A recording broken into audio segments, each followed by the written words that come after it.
Hi everyone, thank you for coming to my channel. Today I want to talk about what is Intercultural Coach. That's my work and I want to explain. Okay, so what do you do?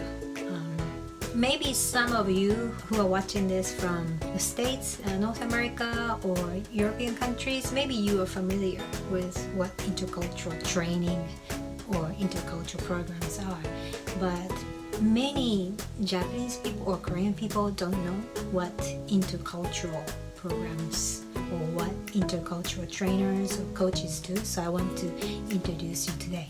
And the easiest way to know is actually see me deliver a program. And I have a good news for you. On May 12th, which is next week, I am offering this free webinar. So you can register and watch what I do. I'm gonna offer a webinar on doing business with Korea.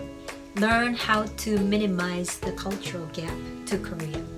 And this webinar, I am collaborating with Mr. Christian Hufela. He is a German person living in Atlanta, Georgia, and he himself is just like me.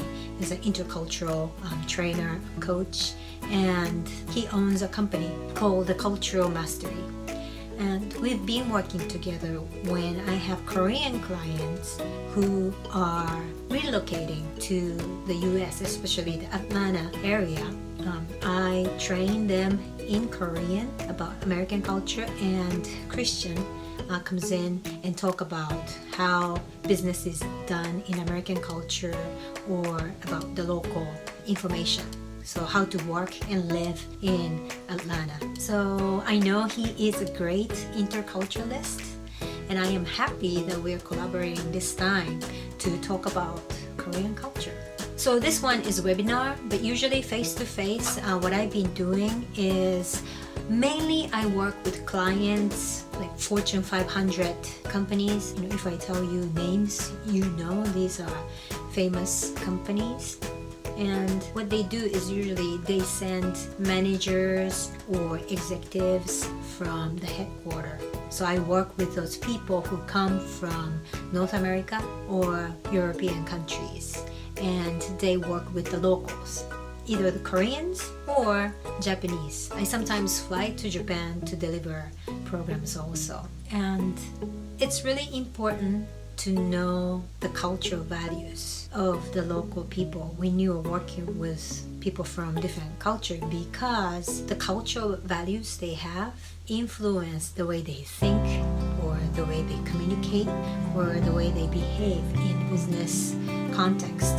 So if you do not know these ideas or values, sometimes you can get confused, or even you can get opposite meaning. You can misunderstand people, and that can lead to mistrust, and sometimes the project don't go smoothly or successfully. So that's when I come in, or even before I come in, and let them know what to expect and what are the general patterns that we have, so they can communicate better, understand each other better, and work more effectively and appropriately.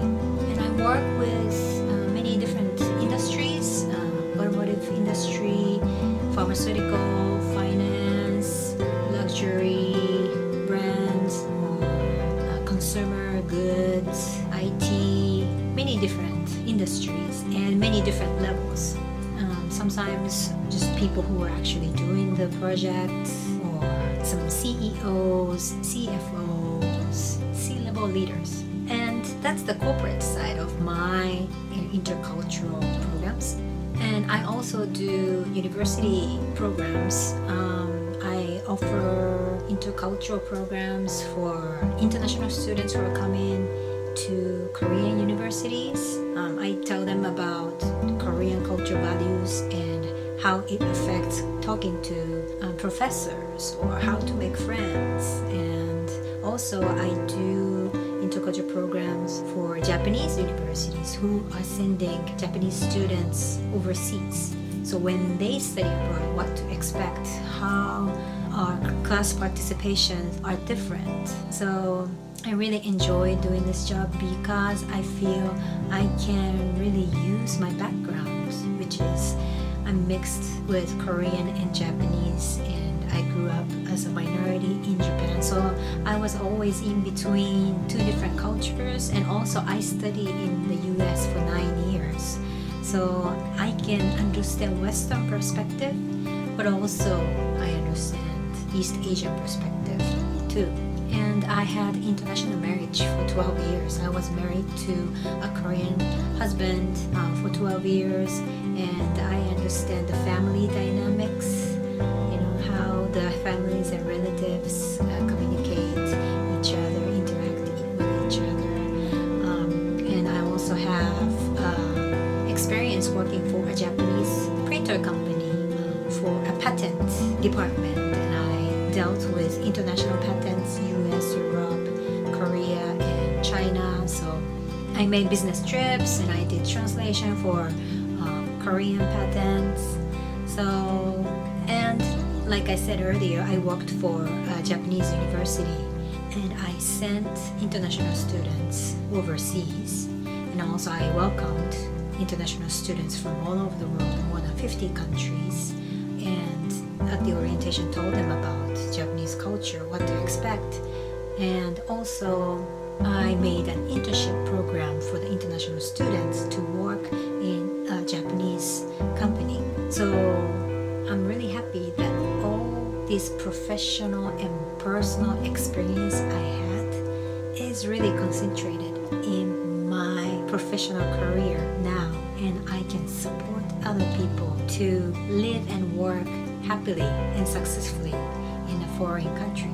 And I think what I really enjoy and appreciate the most is being able to use